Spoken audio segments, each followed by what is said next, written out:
台视频道邀请到美国哥伦比亚的大学政治系教授黎安友，针对台美中议题进行深度谈话。黎安友就提到，第一岛链并非过时的战略思维，在战争爆发时，第一岛链还是能够有效的防止中国投射海军战力。黎安友认为，台积电在川普政府压力之下赴美设厂，对台湾晶片实力其实影响有限。因为半导体供应链在台湾扎根多年，川普要在任期内原封不动搬到美国，恐怕是不容易。而对于中国犯台威胁，台湾如何自处，他也引述了各方的看法，认为台湾恐怕要迎合川普，增加国防开支，并且要延长役期。最后，他也提到了哥伦比亚大学将会开设台湾中心，加强美国学界对台湾的重视。So first of all, I think that Taiwan's strategic importance, the most important strategic importance is geopolitical. That is the first island chain, 第一岛链. And that if China controls Taiwan, then they control beyond Taiwan, the Philippine Sea. And their huge navy, which is bigger than the American Navy, can go to the Pacific Ocean, go to San Diego, go to California, go to every place in the world.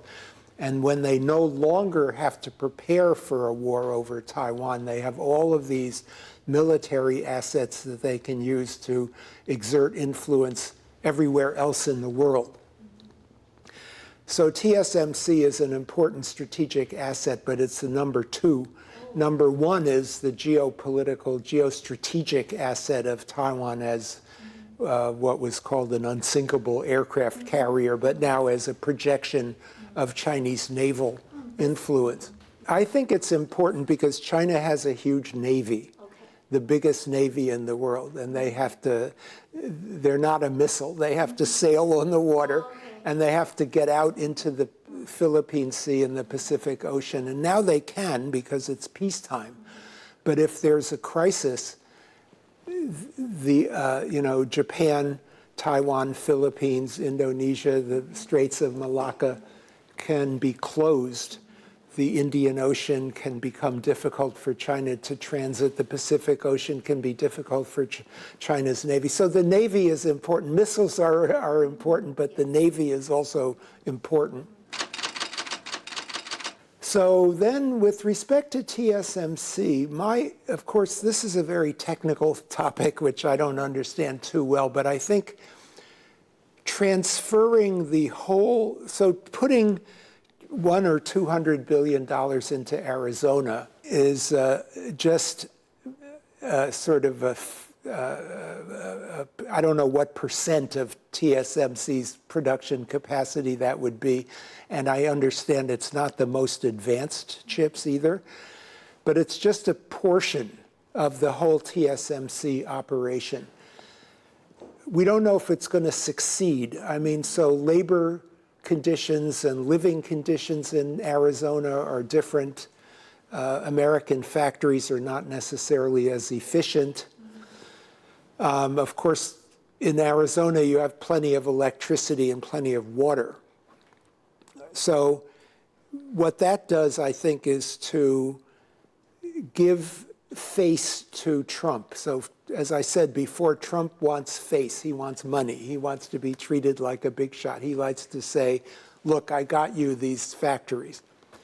But you still have in Taiwan a gigantic production capacity and an ecosystem of fabs, of engineers, of research units, of suppliers of different kinds of parts and different kinds of technologies. It's a huge, as I understand it, a huge kind of ecosystem that you can't move very fast. It's hard to move it. You can't just pick it up and take it away. And it's still in Taiwan that the most advanced chips are being done. And Trump has only 4 years in office, supposedly. Even if he breaks the Constitution, he's 78 years old, so he's not going to be there forever. So I don't think that in the time that Trump has, that the entire TSMC operation can be picked up and moved to Arizona and successfully put down in Arizona and function at the level that TSMC does. So between your two theories, I guess it's more the second theory, that investing in the United States gets Trump's attention, but it doesn't destroy the Silicon Shield, in my opinion. Do any of these years stand out to you as particularly concerning, or do you think they just signal just a threat or just speculative timelines? I think, first of all, that Xi Jinping won't. So he is now putting a lot of pressure on Taiwan, military pressure, cognitive warfare, cyber warfare, trade, diplomatic pressure. So I think he's definitely going to keep doing that.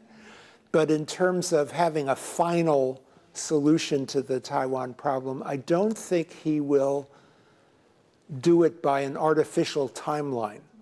But he's going to do it when he thinks now is the right moment, when the U.S. is weak, when I'm pretty confident that I'm going to win.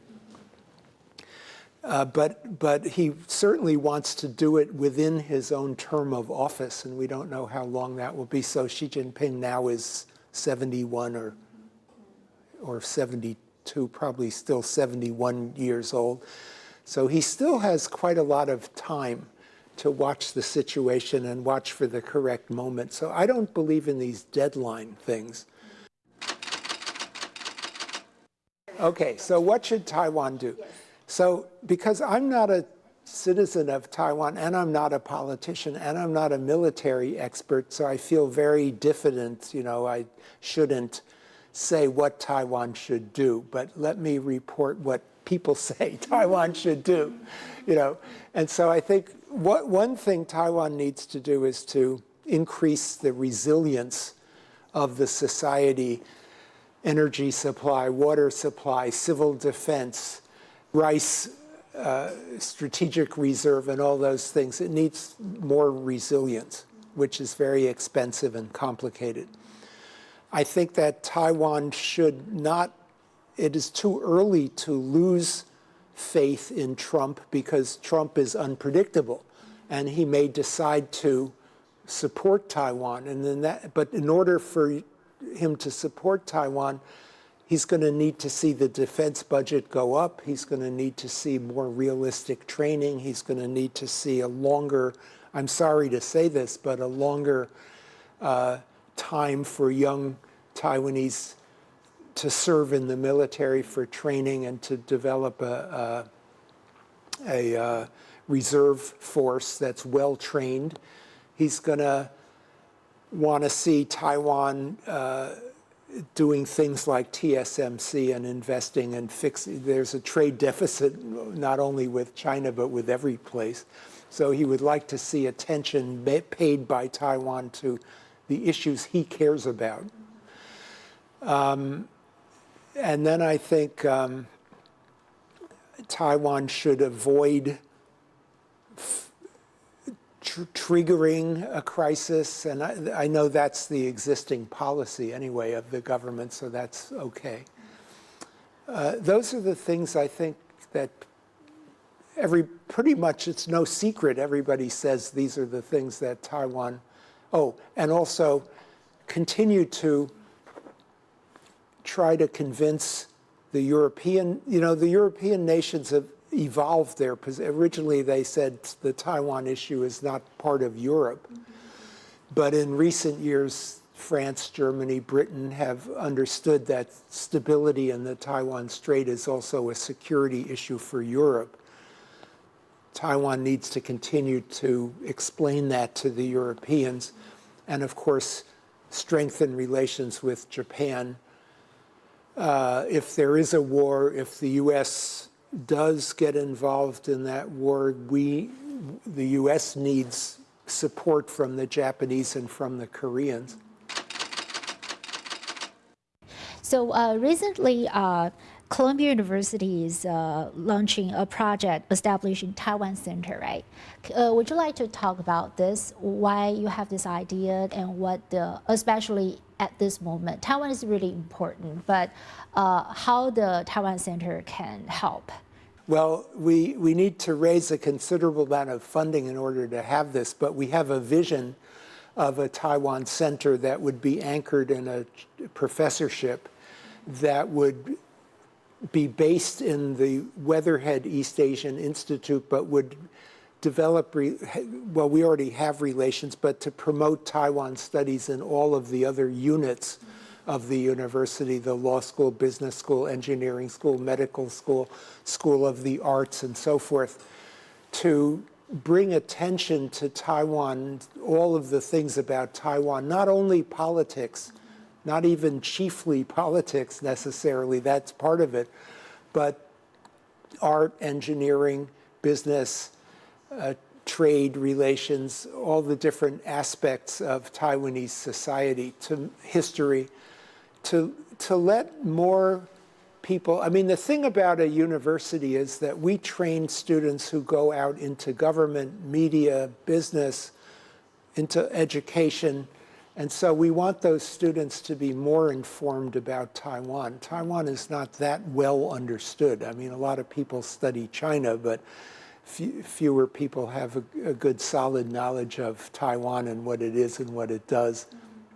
So that's the idea, is to bring more attention to Taiwan and educate undergraduate students and MA students and PhD students and journalism school students and so on.